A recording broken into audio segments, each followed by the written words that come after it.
Some do it like this, kid, we in Nigeria. Voodoo and excellence, yeah, homeboys. Money in have estimate, get up with the oil ring, load up with enough to pay. Leads, then you bang and then you enough, so we dog them under your lunch, up another beat.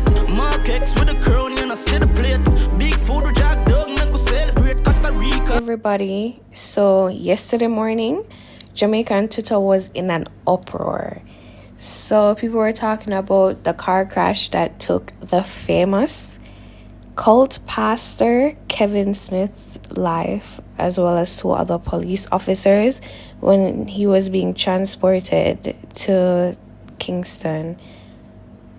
So the accident actually happened on Bogwalk Bypass in Linstead, and it's a tragedy. It really is. But here's the whole backstory on Kevin.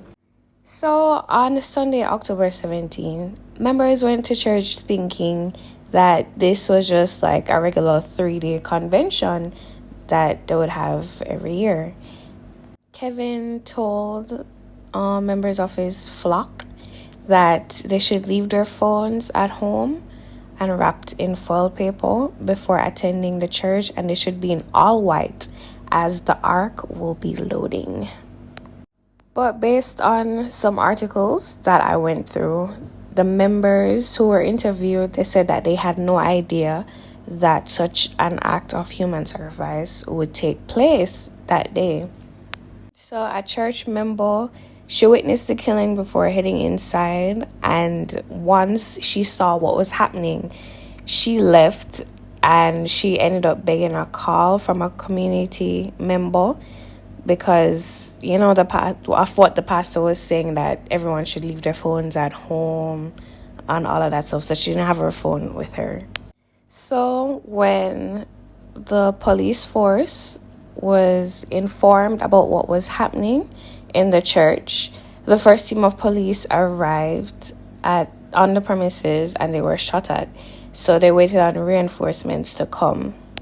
So the police officers said that they found that there were a couple of people that were injured by other members of the church. So they were concerned that some form of ritualized killing was going to take place there.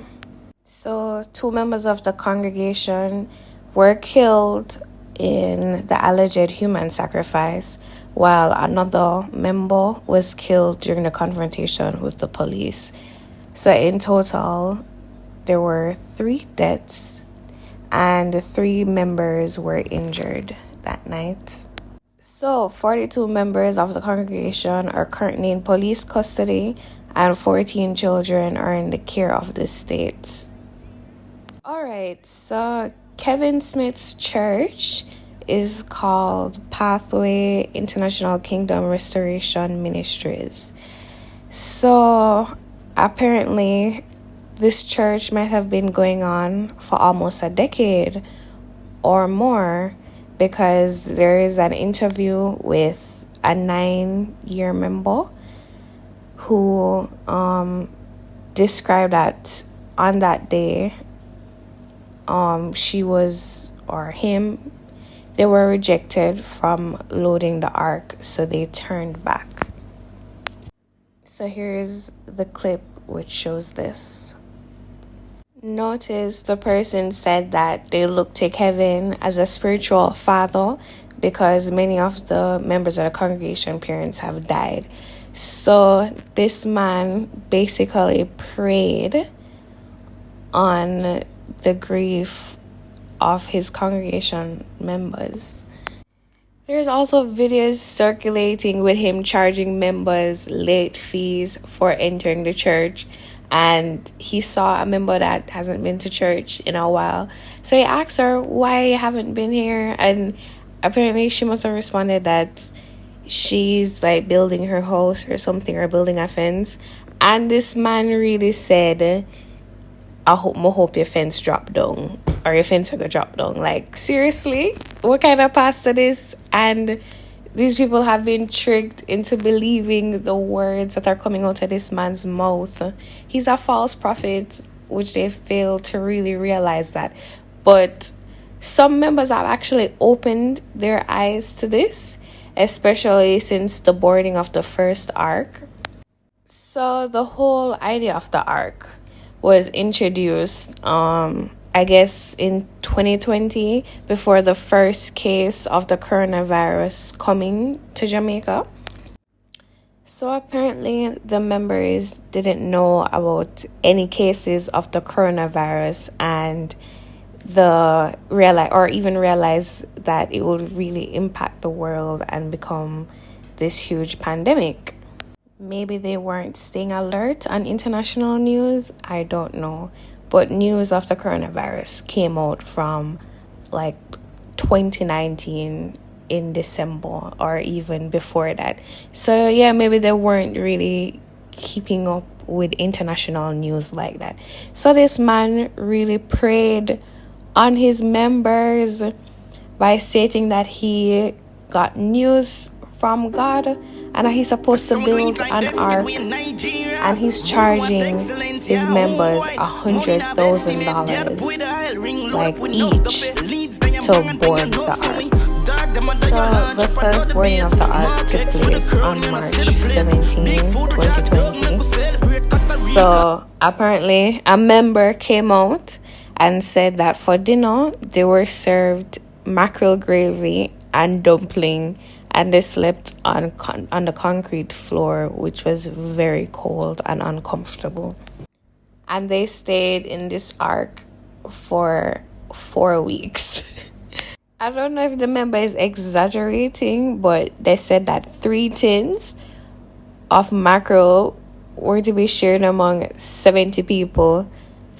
So I don't know if they pray over the food and they wanted this to be an episode of, the story of Jesus and the boy with the 2 fish and a couple loaves of bread, but it fed the masses. Maybe they wanted to recreate that whole experience, that scene. This man is sick.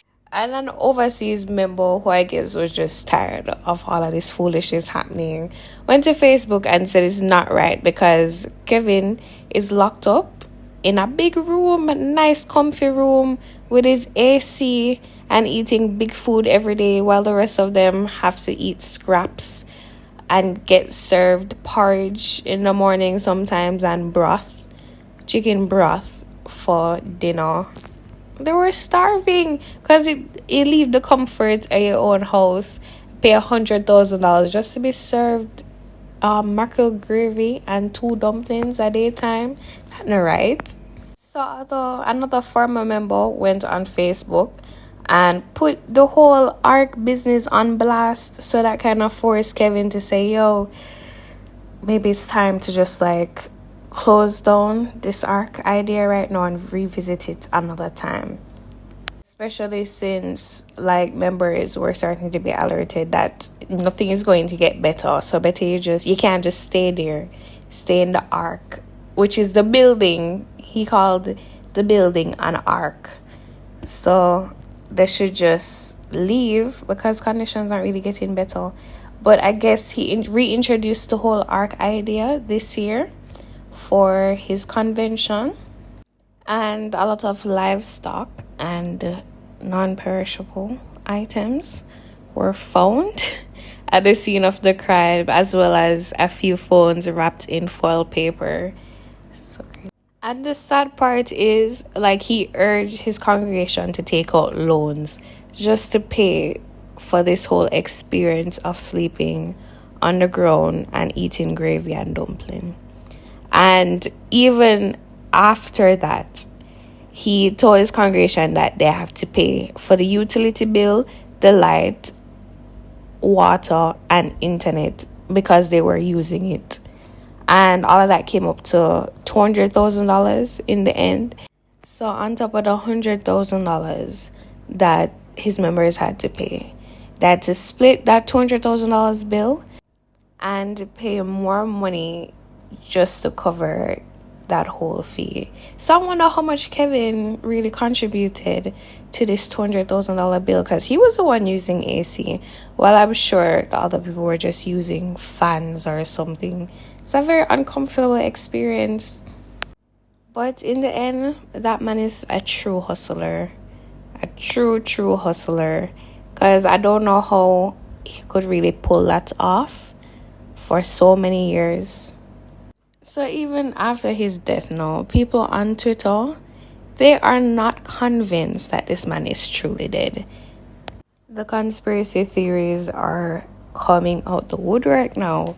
People are saying it's either he's really dead and someone tried to silence him, or he is not really dead and is probably on his way to Cuba and will enjoy his life with the money that was given to him by his church members. So here are some videos and pictures taken at the car crash scene, and here are what the people of social media are saying about this whole accident. So I guess a member of the police force does not buy the whole thing of Kevin being handcuffed at the back of the car, and he's stating that Kevin must have choked the driver or something, which caused the accident. And here's a clip of that.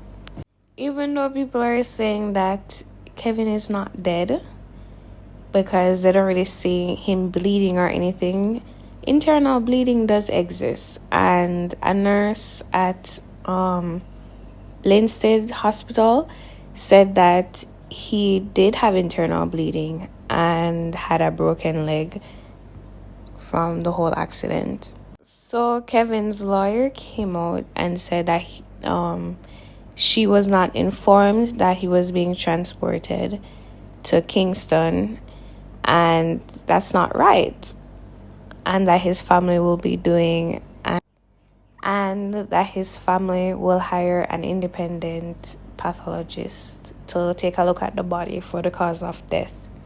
Honestly, this is just very bizarre. And it's crazy that all of this happened within a span of 1 week.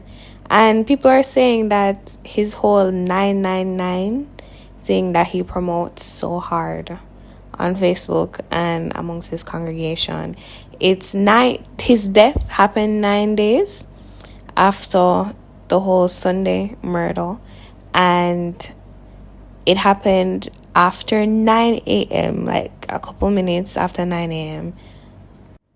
And it's alleged that it's a 9 police convoy, but I'm not so sure about the whole 9 police convoy thing. But it's just very mysterious that all of this happened 9 days after 9 a.m. It's kind of strange.